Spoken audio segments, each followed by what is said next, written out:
Nós estamos no capítulo 8 de Levítico.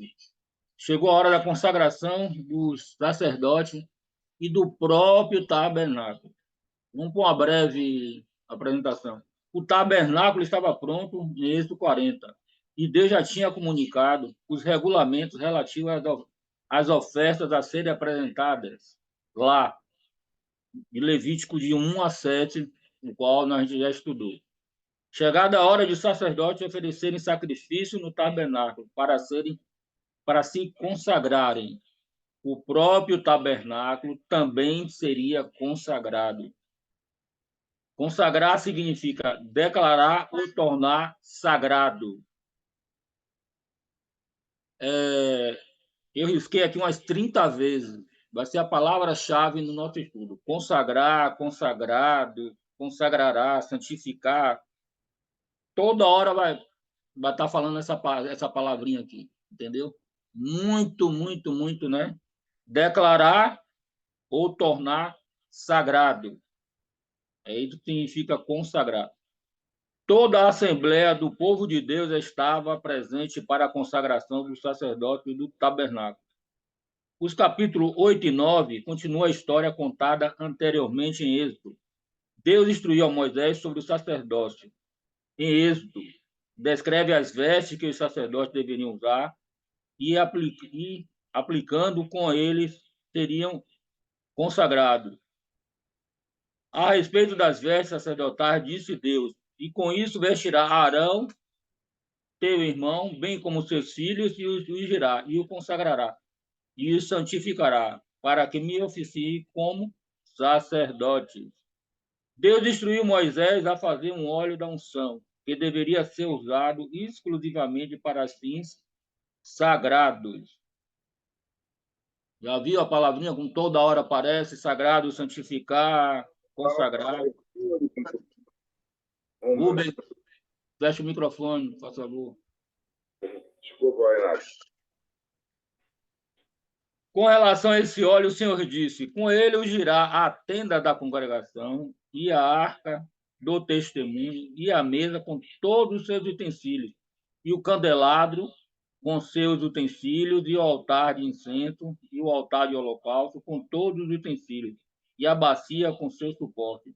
Assim consagrará estas coisas para que sejam santíssimas. Tudo que tocar nelas será santo. Também ungirá Arão e seus filhos, e os consagrará para que me oficiem como um sacerdote. Deus é santo, tudo que se refere a Deus tem que ser santificado, consagrado, limpado, purificado. Senão, não tem comunhão. Sem essa limpeza, não tem acordo com Deus, não tem união. Êxodo 39 diz que as vestes sacerdotais eram feitas de acordo com as instruções dadas em Êxodo. Aí vai dizendo as passagens de Êxodo aqui, não quero ficar repetindo. Então, vou falar Êxodo. Quando o tabernáculo estava para ser erguido, Moisés novamente recebeu ordem para consagrar o tabernáculo e o sacerdócio.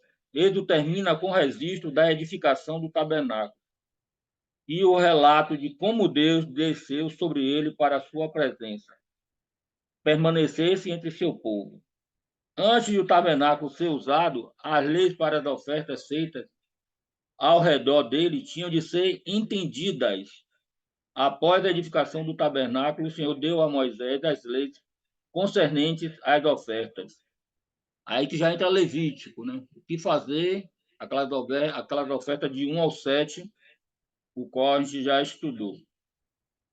O tabernáculo estaria pronto para ser usado assim que fosse consagrado. Se ele não fosse consagrado, ele não poderia ser usado. Ia ser mais uma coisa material. Ali seria como colocar a espiritualidade nele, essa santificação. Ou dedicado.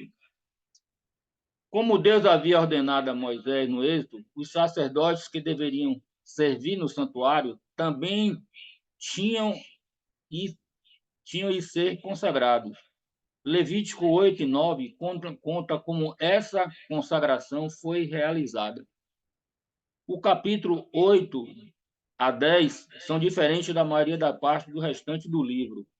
Após os capítulos 8 e 9, relata a história da consagração. O capítulo 10 segue com um relato da apostasia. Junto, esses três capítulos compõem quase toda a porção narrativa de Levítico.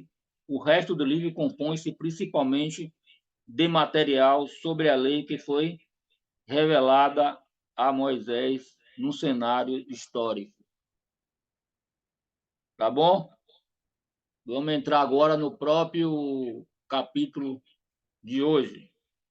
Seguindo, né, que a gente está lendo uma história já lá desde Gênesis, é um livro só, o Pentateuco, então só é narrativa. Muita coisa a gente já sabe, por isso que eu não estou detalhando êxodo, versículo e capítulo, êxodo, versículo, só estou dizendo êxodo. Nós já estudamos lá, não tem nem um mês. Como é que fica a cerimônia? Vamos para a Bíblia. Do 8 a 1, do capítulo 8 de Levítico. Disse mais o Senhor a Moisés: tomarão e seu filho, e as vestes, e o óleo da unção, como também o novilho da oferta pelo pecado, e os 2 carneiros, e o cesto dos pães asmos, e junta toda a congregação à porta da tenda da congregação. Fez, pois, Moisés como o Senhor lhe ordenara, e a congregação se ajuntou à porta da tenda da congregação. Então disse Moisés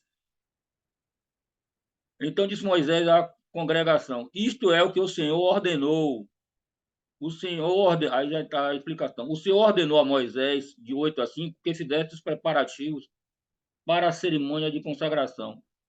Para a ordenação acontecer, para isso precisava reunir vários materiais. Versículo 1 de 1 a 2, o leitor pode perguntar: quais vestes, qual o óleo da unção, que novilho, quais carneiros? Levítico não responde a essa pergunta. No entanto, quem leu recentemente as instruções de Deus em Êxodo pode encontrar essas respostas, porque os versículos 1 e 2 referem-se diretamente ao que Deus havia dito a Moisés anteriormente. Como eu falei, nós estamos narrando um livro, então, e nós não estamos só lendo, nós estamos estudando, né? Seria como aquelas leis que foi dada para os judeus cá no Novo Testamento, que a gente não sabe, mas eles já tinham conhecimento de todas essas coisas. Versículo 1 e 2. O leitor pode perguntar, já falei isso aqui, diferente do que já havia dito a Moisés anteriormente. As vestes eram de uso exclusivo de sacerdotes, principalmente do sumo sacerdote, as quais são descritas em Êxodo 28. A confecção dessas vestes está registrada em Êxodo 39. O óleo da unção é descrito em Êxodo 30. O novilho e os 2 carneiros, o cesto do pães asmos, foram exigidos pelo Senhor em Êxodo 29. A ligação estreita entre as instruções encontradas em Levítico de 8 a 9 com o que está escrito em Êxodo serve de lembrete ao leitor que o Pentateuco é um livro único, é o que eu já venho falando. É um livro único em uma narração.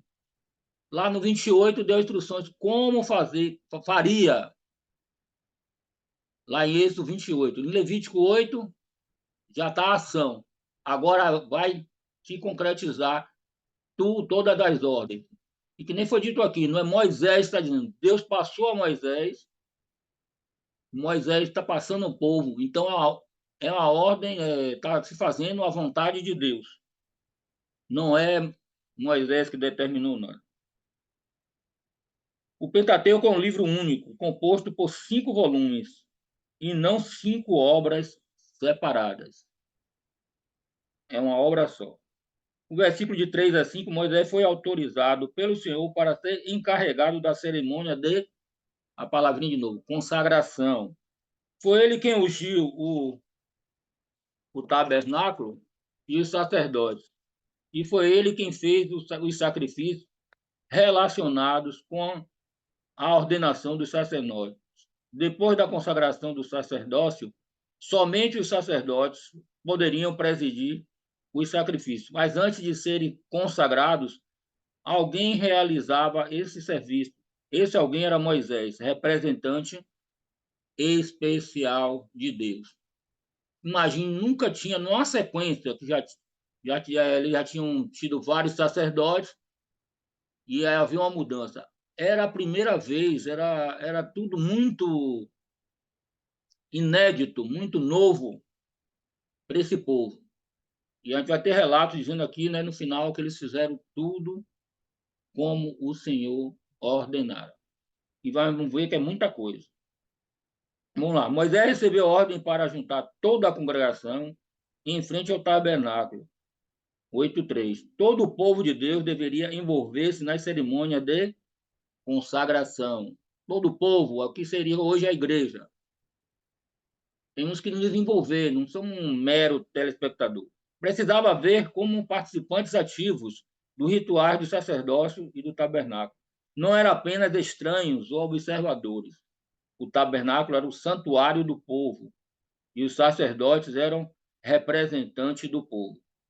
Um tema já conhecido reaparece no versículo 8:4. Fez, pois, Moisés como o Senhor lhe ordenara. Está vendo? Moisés fazia tudo ao pé da letra. Quando o povo se reuniu, Moisés demonstrou diante dele as instruções que recebera do Senhor.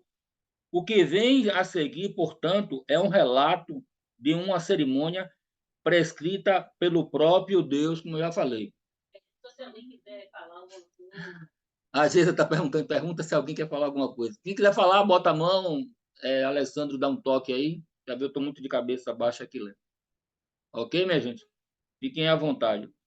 Estou observando aqui, estou observando. Qualquer coisa eu lhe aviso. Vamos lá, vamos ler a Bíblia de novo. Do 8 ao 6, a Bíblia. E fez chegar Arão e seus filhos e os lavou com água. Vestiu a Arão da túnica, cingiu com o cinto e pôs sobre ele a sobrepeles. Também pôs sobre ele a estola sacerdotal e o cinto, com o cinto de obra de esmeralda, da estola sacerdotal, e o ajustou com ele. Depois lhe colocou o peitoral, pondo no peito o urim e o turim, e lhe pôs a mitra na cabeça, e na mitra, na sua parte dianteira, pôs a lâmina de ouro, a coroa sagrada, como o Senhor ordenara.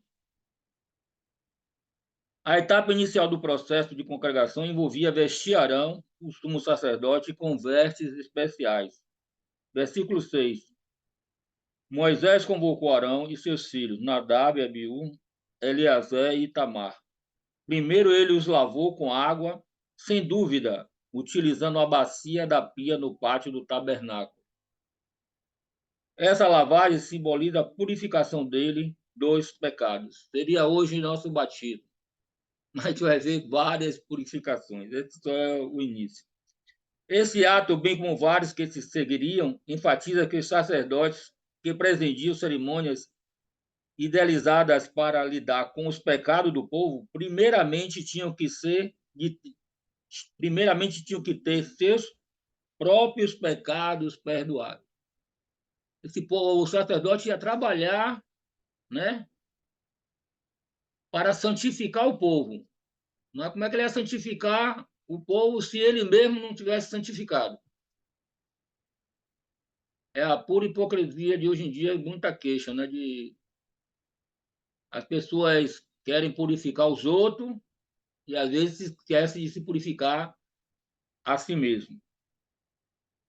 Mas vamos lá, versículo 7. O foco da narrativa muda de Arão e seus filhos para o próprio Arão, o sumo sacerdote. O texto diz que Moisés vestiu Arão.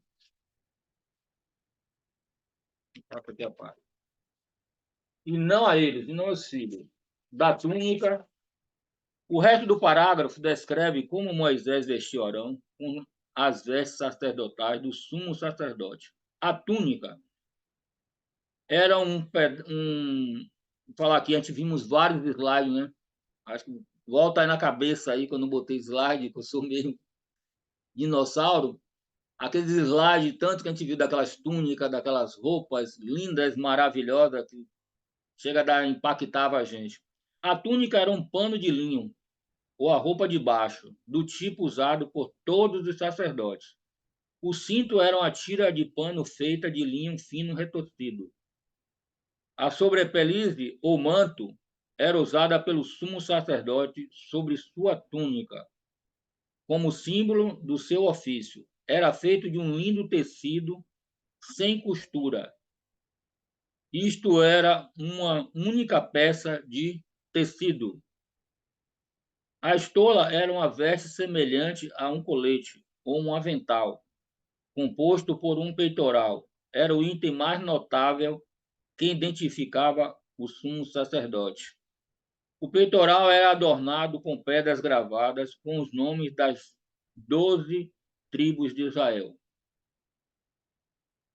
Simbolicamente, testemunhava o fato de que o sumo sacerdote, quando entrava no santo lugar e no santo dos santos, levava consigo toda a nação. Ele era o representante de toda a nação de Israel. O cinto de obra de esmeralda da estola era aparentemente a faixa que segurava a estola sacerdotal no lugar. É descrito como uma faixa habilmente trançada, e vestiu a estola sacerdotal nele, adornando-a com a faixa decorada, amarrada a ele. O peitoral, literalmente a bolsa, era algo como um saco de pano, anexado à estola sacerdotal. Essa bolsa quadrada era feita do mesmo material que a estola e era decorada com pedras preciosas. O urim e o turim eram guardados no peitoral, nessa bolsa. Provavelmente eram duas pedras que podiam ser lançadas como um par de dados para fornecer uma resposta a uma pergunta que fosse positiva ou negativa ou neutra. Eles acreditavam, uma vez que o urim e o turim tivesse sido devidamente utilizado pelo sumo sacerdote, que essa resposta provinha de Deus. Eles decidiam muitas coisas assim, até cá, para a escolha, né, do apóstolo, eles lançaram sorte para ver qual era a vontade de Deus. A mitra ou turbante era um pedaço de tecido feito de linho fino, enrolado em torno da cabeça. Apenas o sumo sacerdote usava turbante. Os outros sacerdotes usavam tiaras. A lâmina de ouro ou a coroa sagrada era uma lâmina de ouro gravada com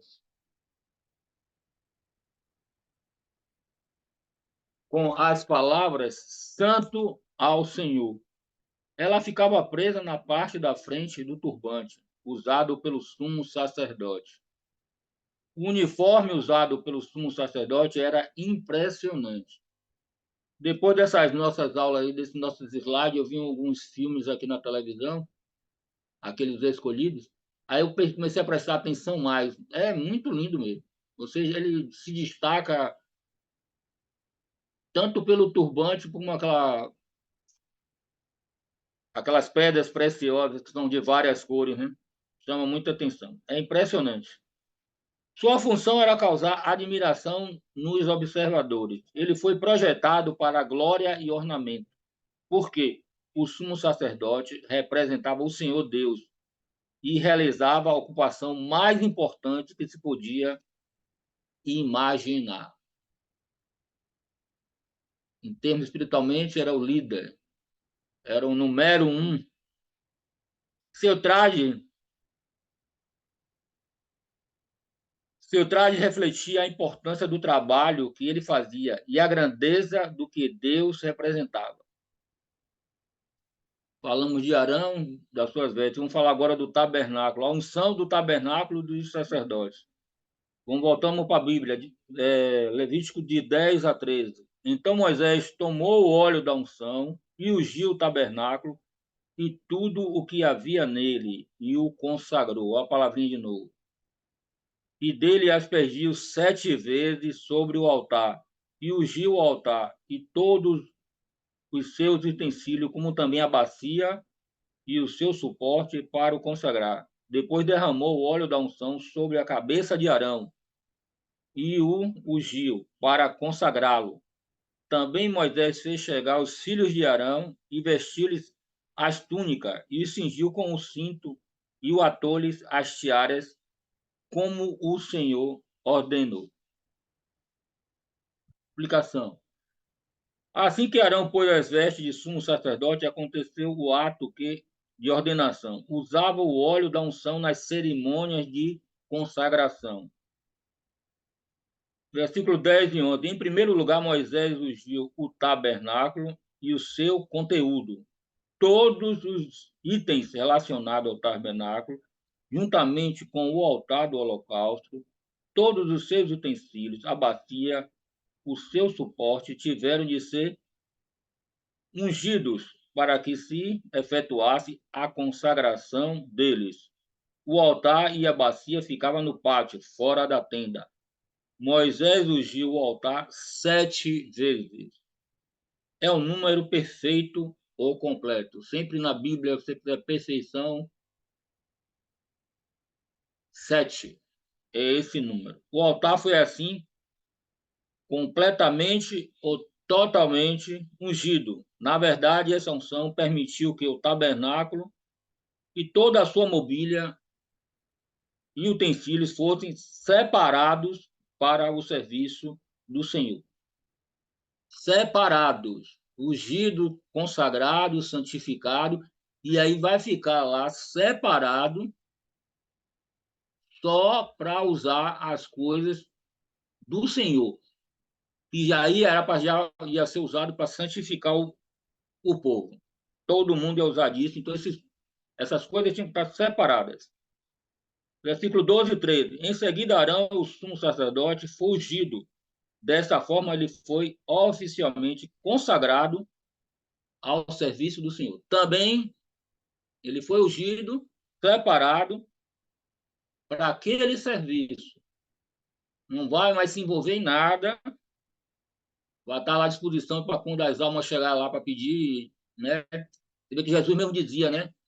Quando ele curava os leprosos, procura lá o sacerdote e veja o que é que você vai fazer, né? Por agradecimento pela sua cura.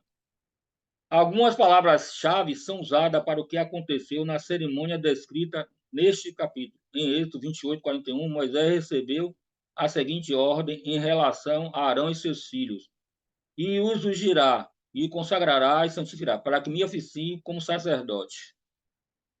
O verbo ungir no Antigo Testamento refere-se ao ato de aplicar óleo ou alguma outra substância em uma pessoa, geralmente sobre a cabeça, ou um objeto. Essa unção visava separar a pessoa ou objeto para ser usado para um propósito especial. É tudo que eu já falei. Propósito especial, por quê? Porque é de Deus. As coisas de Deus têm que ser separadas. Não vamos não ficar misturando, né, o profano e o sagrado. Aqui na Bahia fala muito isso. Tem as festas aqui assim, que tem um lado profano e o sagrado. Diz eles. Eu não vejo nada sagrado, eu só vejo lá tudo profano. O verbo consagrar, traduzido de uma expressão hebraica que significa literalmente encher as mãos deles, denota a nomeação oficial de um indivíduo para uma tarefa ou posição especial. De novo, especial. Olhe que nós somos sacerdotes hoje, viu? Eu o tempo todo estudando e só me lembrando disso. Denota oficial. O termo santificar, nesse contexto, tem a ver com o indivíduo ser nomeado para uma posição santa. Aquele que é consagrado ao Senhor. E separado para uso pelo Senhor para o seu serviço. Serviço de quem? Do Senhor. Esses homens não podiam se envolver com nada. Tem que estar pronto dia e noite lá no tabernáculo atendendo para qualquer emergência do povo que precisasse de instruções. Então Moisés vestiu Arão, precisamente todos os 4 com roupas comuns e todos os sacerdotes. Moisés vestiu-lhes a túnica e cingiu com o cinto e atou-lhes as tiaras. Vestiu todo mundo. A cerimônia de consagração, voltemos para a Bíblia, do 14 ao 30. A cerimônia de consagração que se seguiu incluía a oferta de sacrifícios e uma segunda unção dos sacerdotes. 3 sacrifícios foram oferecidos no processo de consagração do sacerdote.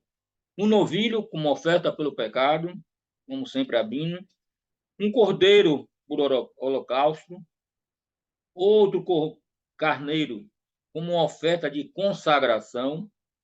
Esses sacrifícios envolveram os primeiros 4 tipos de oferta descritas em Levítico de 1 a 7, foi que a gente já estudou.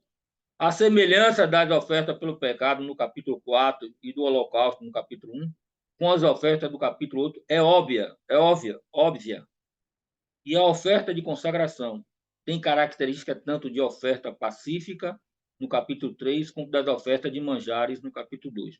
Porque essas ofertas fariam parte da cerimônia de consagração. As instruções de Levítico de 1 ao 7 tiveram de ser dadas diante do tabernáculo e os sacerdotes puderam, então, ser consagrados. Por isso que veio todo o dano, vai ser assim, assim, assim, de 1 até o 7. E agora a gente vê, eles entenderam e começaram a aplicar. Por que foram necessárias todas essas ofertas? Talvez o objetivo delas fosse representar as etapas para a consagração do sacerdote. Os sacerdotes precisavam ser perdoados para serem purificados, é a primeira, né? Essa limpeza foi realizada através da oferta pelo pecado. Eles precisavam ser totalmente dedicados ao Senhor. Essa dedicação foi simbolizada pelo holocausto. Eles estavam sendo especificamente consagrados ou santificados, separados para realizar uma obra especial. E essa santificação foi óbvia através da oferta de consagração. Vamos lá para as 3 ofertas, começando com o novilho.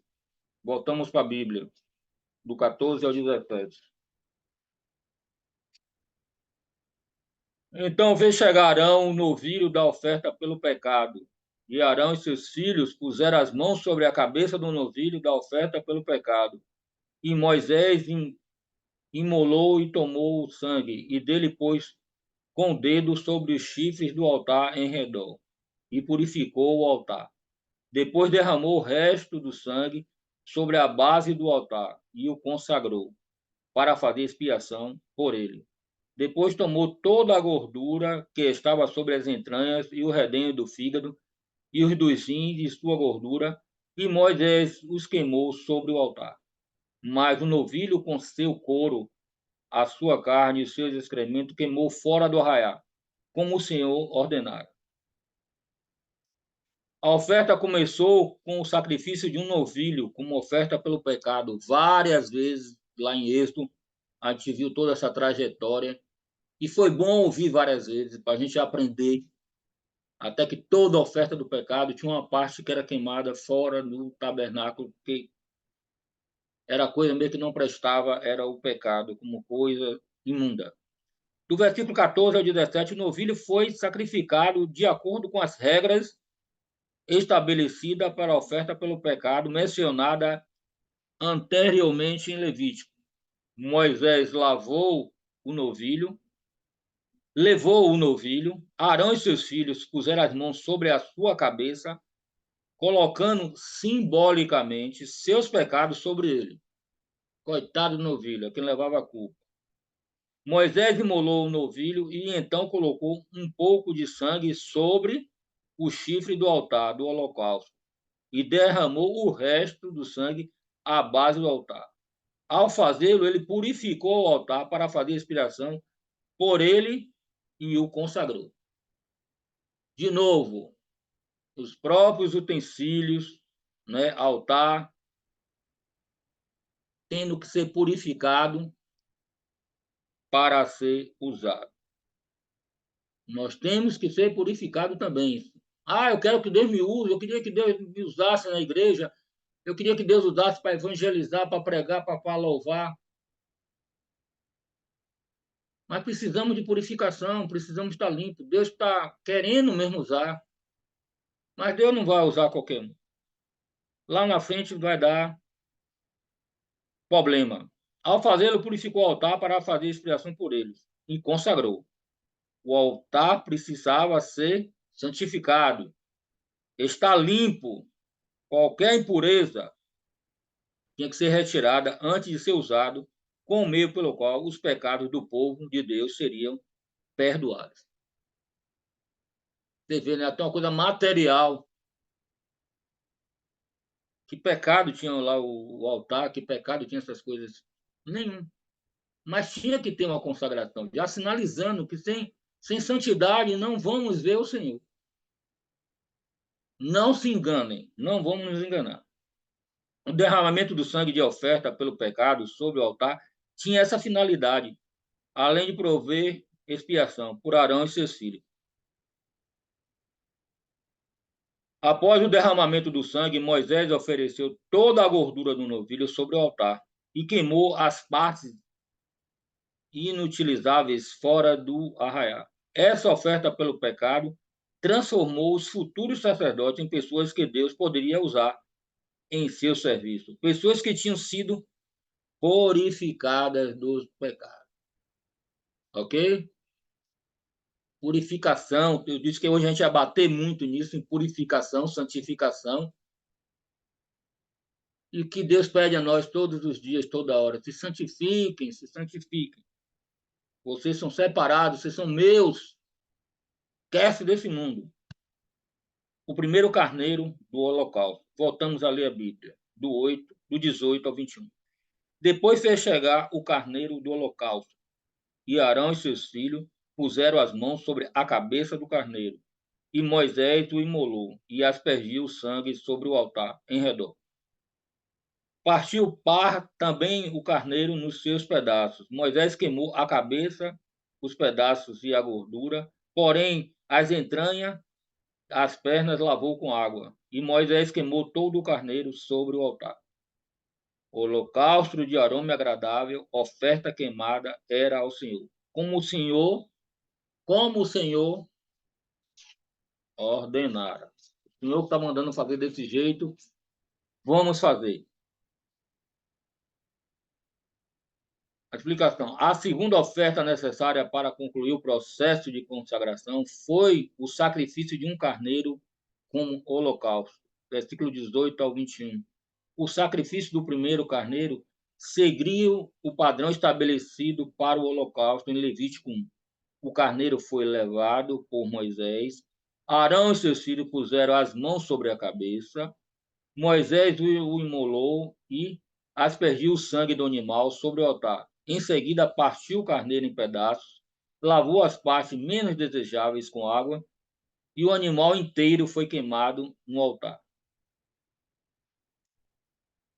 Seguindo o processo já descrito. Toda mão que fosse um holocausto era dessa forma que tinha que fazer. Através desse processo, a oferta transformou-se num holocausto de aroma agradável e numa oferta queimada ao Senhor. Provavelmente, como sugerido anteriormente, a finalidade do holocausto era simbolizar a dedicação do ofertante. A gente não ia se queimar, né? Se oferecer ali, botava o carneiro, que estava simbolizando nós nos ofertando como oferta. À medida que o holocausto era totalmente consumido pelas chamas, os sacerdotes ofertantes se comprometiam a uma entrega total a Deus, né?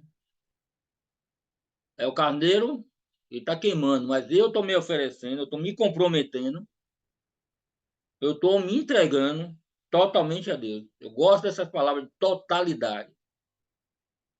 Não vamos ficar, né, de 80% ou 99%, não. Deus quer totalidade. Para Deus é 100. Agora, se ele mandar fazer 10, faça 10. Também não faça 1.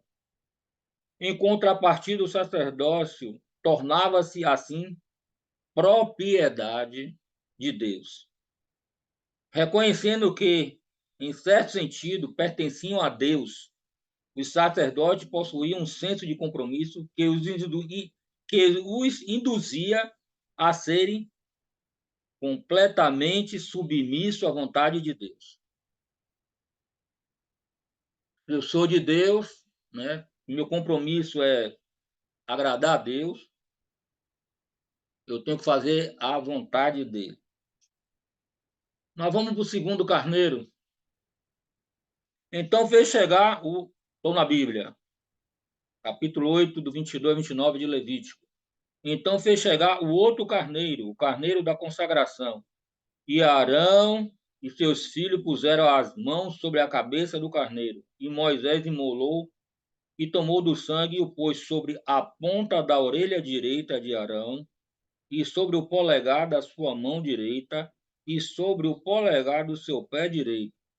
Também fez chegar os filhos de Arão e pôs daquele sangue sobre a ponta da orelha direita deles e sobre o polegar da mão direita e sobre o polegar do pé direito. E aspergiu Moisés do resto do sangue sobre o altar, em redor. Tomou a gordura e a cauda e toda a gordura que estava nas entranhas e o redenho do fígado e ambos os rins e a sua gordura e a coxa direita. Também dos cestos dos pães asmos que estavam diante do Senhor, tomou um bolo asno, um bolo de pão azeitado e uma óbrea. E Arão e seus filhos, me perdi, e pôs sobre a gordura da coxa direita. E tudo isso pôs nas mãos de Arão e seus filhos, e o moveu por oferta movida perante o Senhor. Depois Moisés o tomou da sua mão e o queimou no altar sobre o holocausto. Era uma oferta de consagração, por aroma agradável, oferta queimada ao Senhor.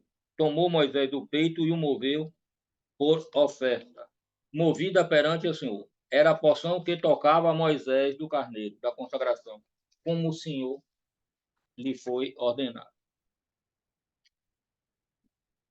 Como foi prescrito, uma terceira oferta para complementar a consagração dos sacerdotes. Versículo 22 a 29. O segundo carneiro é chamado de carneiro da consagração.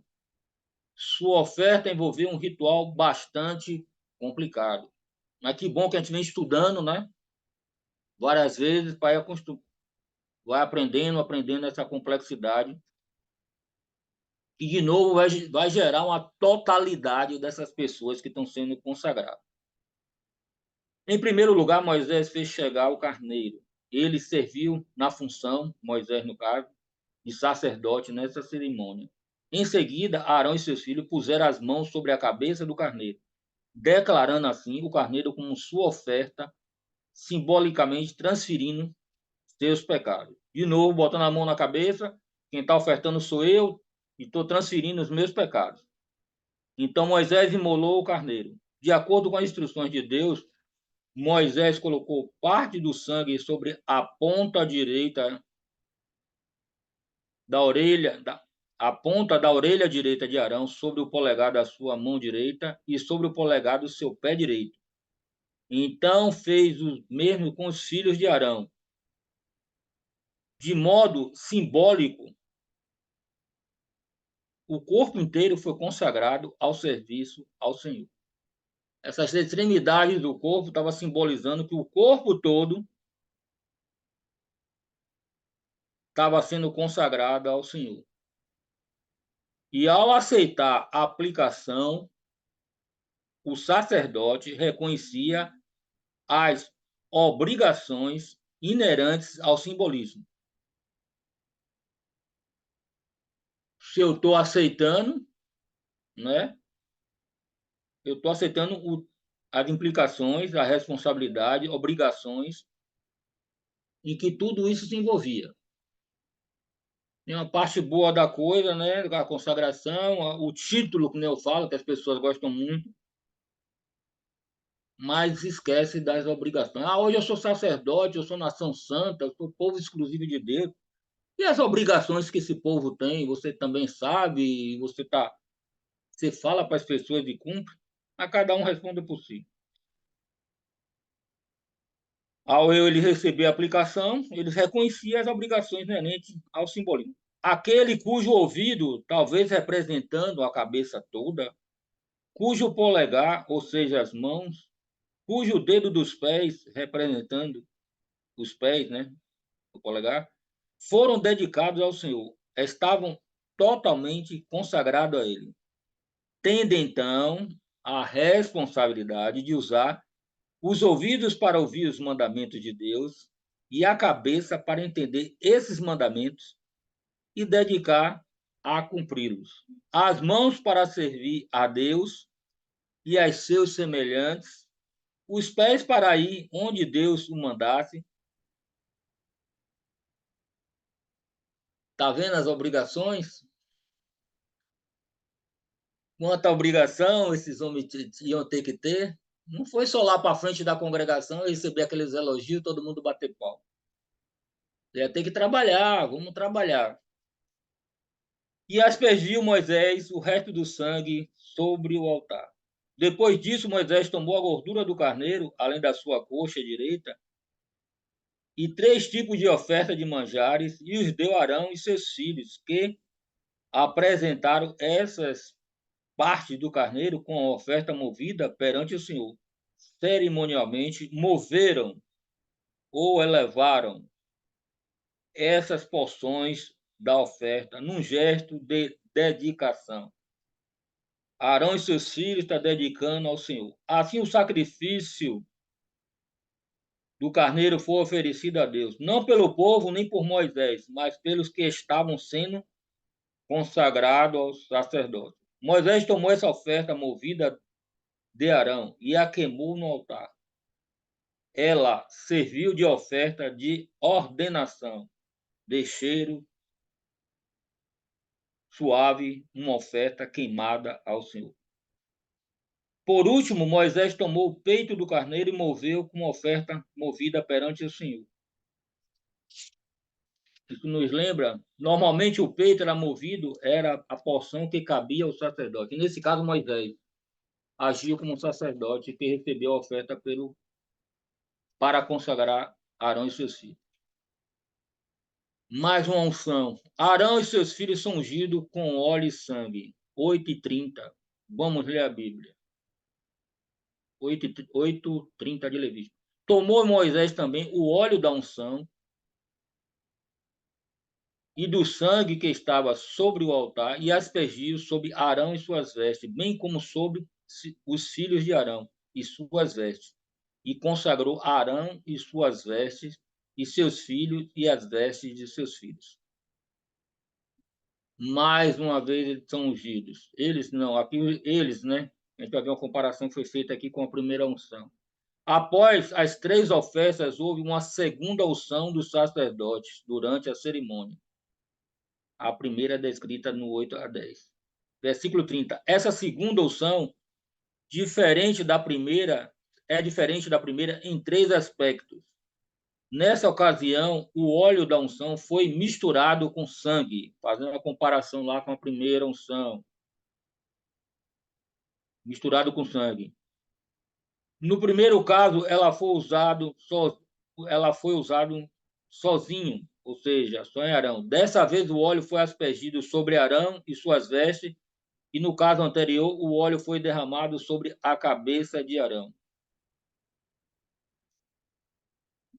Essa unção incluiu os filhos de Arão, as suas vestes, e o relato anterior não disse que eles foram ungidos. Não tem relato da primeira dessa unção dos filhos, só nessa segunda. Qual foi o objetivo dessa segunda unção dos sacerdotes? Talvez a primeira unção visasse preparar os sacerdotes para as ofertas e rituais que os acompanharia ao passo que a segunda unção visava confirmar que os rituais tinham cumprido o seu propósito. No final da cerimônia, os ungidos deveriam ser aceitos como sacerdotes. Pensou que acabou? Imagine, é a primeira vez que esse povo está fazendo isso. São os primeiros sacerdotes da era mosaica. E vem tudo isso. Ainda tem mais, por 7 dias. Depois vem as instruções para os próximos 7 dias. Vamos ler a Bíblia de novo. 31 ao 36. Disse Moisés a Arão e seus filhos: Cozei a carne diante da porta da tenda da congregação, e ali a comereis com o pão que está no cesto da consagração, como tenho ordenado, dizendo: Arão e seus filhos a comerão. Mas o que restar da carne e do pão queimareis. Também da porta da tenda da congregação não saireis por 7 dias, até o dia em que se cumprirem os dias da vossa consagração. Porquanto, por 7 dias, o Senhor vos consagrará. Como se fez nesses dias, assim o Senhor ordenou que se fizesse em expiação por vós. Ficareis, pois, à porta da tenda da congregação dia e noite, por 7 dias. Observarei as prescrições do Senhor, para que não morrais, porque assim me foi ordenado. E Arão e seus filhos fizeram todas as coisas como o Senhor ordenou. Eu grifei aqui, aqui a gente leu a Bíblia, por 7 dias, o Senhor, que é o Senhor que vai consagrar eles. Entendeu? No final do capítulo, Moisés deu instrução a Arão e seus filhos sobre o que deveria fazer durante os próximos 7 dias seguintes. 31 e 32. Segundo esse versículo, após os sacrifícios e a segunda unção dos sacerdotes, Moisés instruiu Arão a cozer o carneiro dos animais sacrificados e a comer dela, junto com os pães que estavam no cesto, desde o início da cerimônia do dia. O que não foi comido por Arão e seus filhos foi queimado, não podendo ser guardado até o dia seguinte. Versículo 33 ao 36. Até essa altura já havia acontecido muitas atividades. O tabernáculo e seus componentes foram ungidos, Arão e seus filhos foram ungidos, 3 sacrifícios foram oferecidos, e Arão recebeu instruções sobre comer a carne do sacrifício. Mesmo assim, restava a fazer. O processo de consagração continuaria por mais 7 dias. É brincadeira. Durante esse período, os sacerdotes teriam que permanecer no pátio do tabernáculo. Se saísse dali, correriam risco de morte. Os sacerdotes ficariam, então, à porta do tabernáculo, dia e noite. O mesmo tipo de sacrifício seria feito todos os dias seguintes, seguindo os mesmos rituais. E os sacerdotes comeriam a carne dos animais oferecidos juntamente com os pães. Porque o período de consagração duraria mais 7 dias. O texto diz que era preciso um período de 7 dias para se fazer expiação em favor de Arão e seus filhos.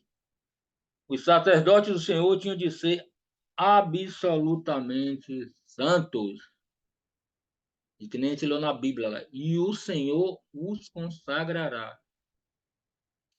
A gente faz aqui o ritual, mas quem consagra é o Senhor.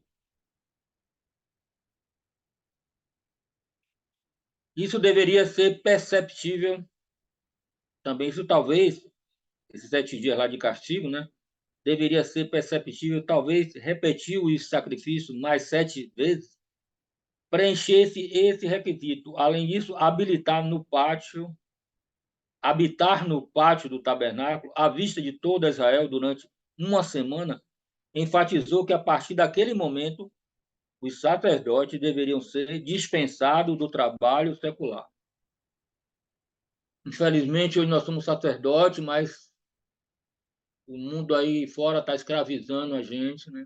Muitos irmãos com as cargas horárias de trabalho de segunda a sábado, 8 mais o transporte, 2 ou 3 horas, e aí quase que não sobra tempo, né, com a consagração para fazer um trabalho para o Senhor decente. Então vamos tentar nos esvaziar aí, né, para sobrar mais horas. O que falta a gente é tempo para fazer esse trabalho.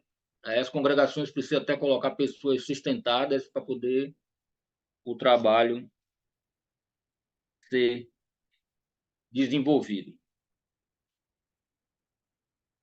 Todo o povo ia ver que eles estavam lá separados, que ele era, né? E o povo deveriam ser apoiados pela nação. O povo estava vendo tudo isso e devia dar esse apoio à medida que desempenhassem suas funções no tabernáculo. Ó, deixa esse cara lá, deixa os santos lá no tabernáculo, vamos sustentar eles lá,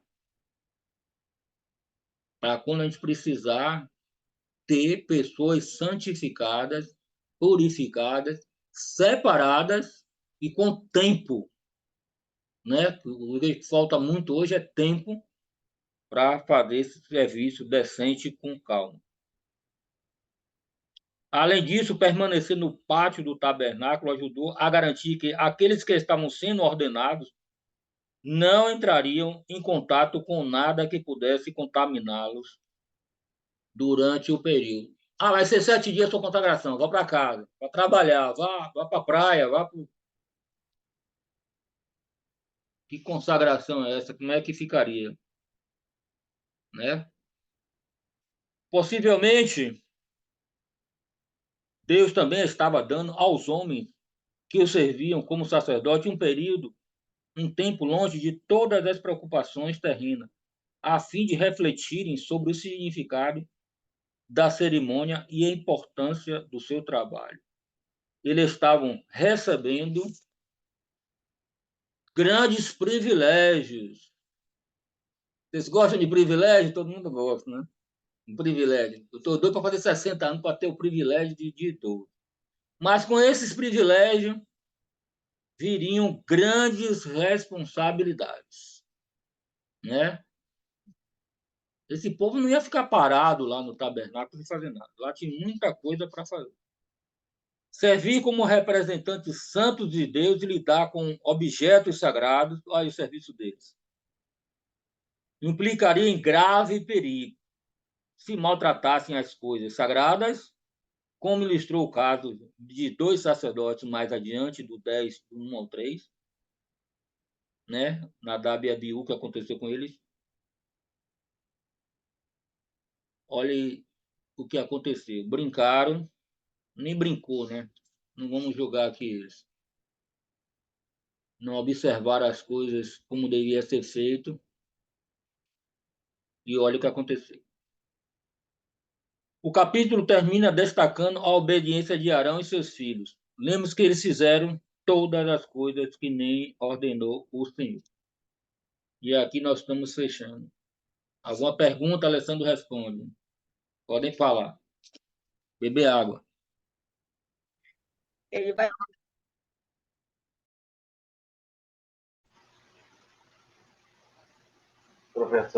Professora fala, engatou uma quinta e foi, né? Ladeira abaixo, né? Muito bom, muito bom. Ele falou ali do Abiú, né? A gente vê que a perfeição que Deus e a vontade que ele tinha que as coisas eram feitas, fossem feitas de acordo com como ele... E era muito exigente, né? Com tudo que ele... tanto que teve a morte ali mais adiante, ali no 10, né? Mas eu fico pensando se fosse hoje, né? A gente vê aí... Há pouco dia eu passei no YouTube, estava uns vídeos ali que você tinha mandado para mim ali. E aí tinha pastor ali que estava vendendo oxigênio, cara. Ungido, oxigênio. Ele soprava um balãozinho, ele e uma mulher oferecendo oxigênio ungido para as pessoas vendendo. Eu não acreditei quando eu vi aquilo. Eu voltei, olhei o vídeo de novo. Então, né, imagina se fosse hoje, né, que as pessoas fazem com a palavra de Deus, né, que fazem com as escrituras, botam um nome nas coisas que não existem, fazem do jeito que não está escrito. Imagina quanta gente estaria morrendo, né? A gente vendo eles morrer, né? Que vão morrer, com certeza vão, né? Espiritualmente. Né? Muito obrigado aí pela aula, ótimo. Mais algum irmão? comentário ou pergunta para a gente finalizar? Tá bom.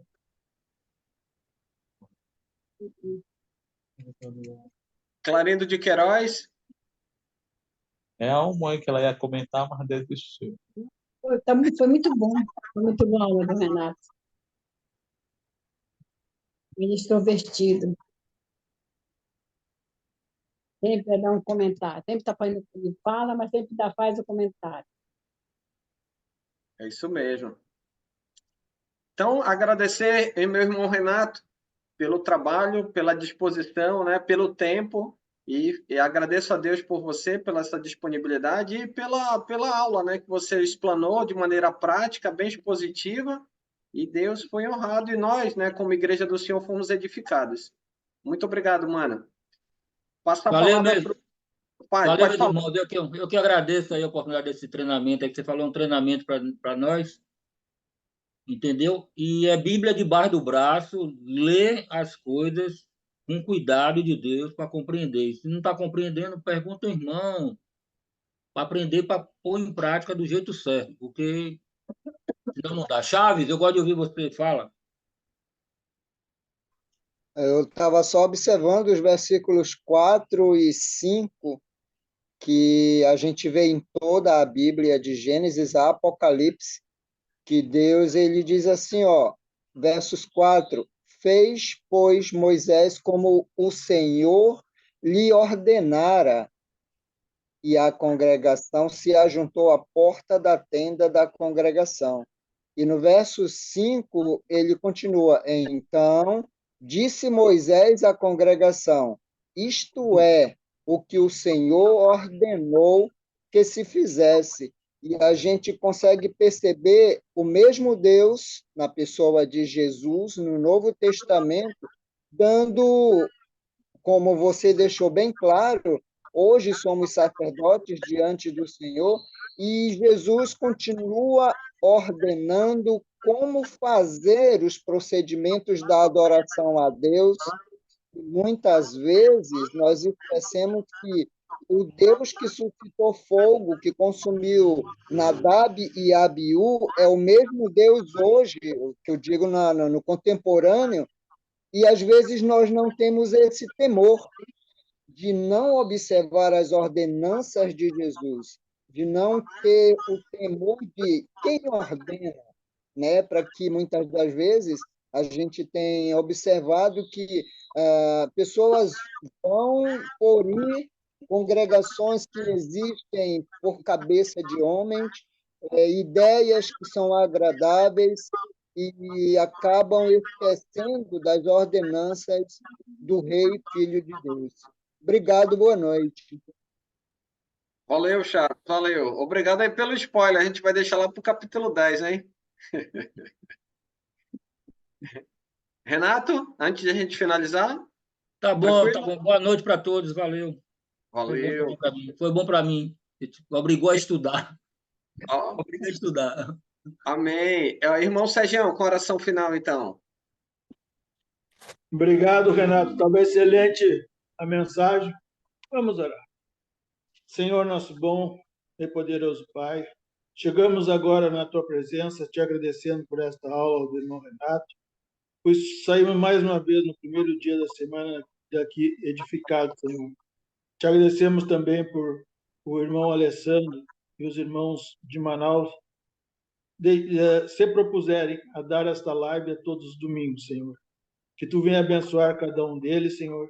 Venha usá-los conforme a Tua vontade nas Tuas mãos, para que eles venham ganhar mais almas para o Teu reino. Te pedimos que Tu abençoe a cada um de nós aqui, segundo as nossas necessidades. E te pedimos para que nos dê, Senhor, uma noite de descanso debaixo da Tua graça, Deus. Em nome do Teu Filho amado, nosso Senhor Salvador Jesus Cristo, é que nós pedimos e agradecemos. Amém. Amém. Amém. Amém. Amém, irmãos, valeu. Obrigado, Valeu, pelo Renato. apoio. Amém. Valeu. Boa noite. Doutor César, um abraço. Boa noite. Boa noite. Angélica. Boa noite, João. Ai, seu menino. Boa noite. Já anotei seu pedido de oração, tá? Pela sua menina. Oi, João Oi, Débora. Júnior! Boa noite, Júnior. Boa noite. Boa, Júnior! Renato, boa noite. Obrigada, Obrigado aí, Renato. Renato. Boa noite, Boa Débora, noite, seu boa amigo, noite. boa noite.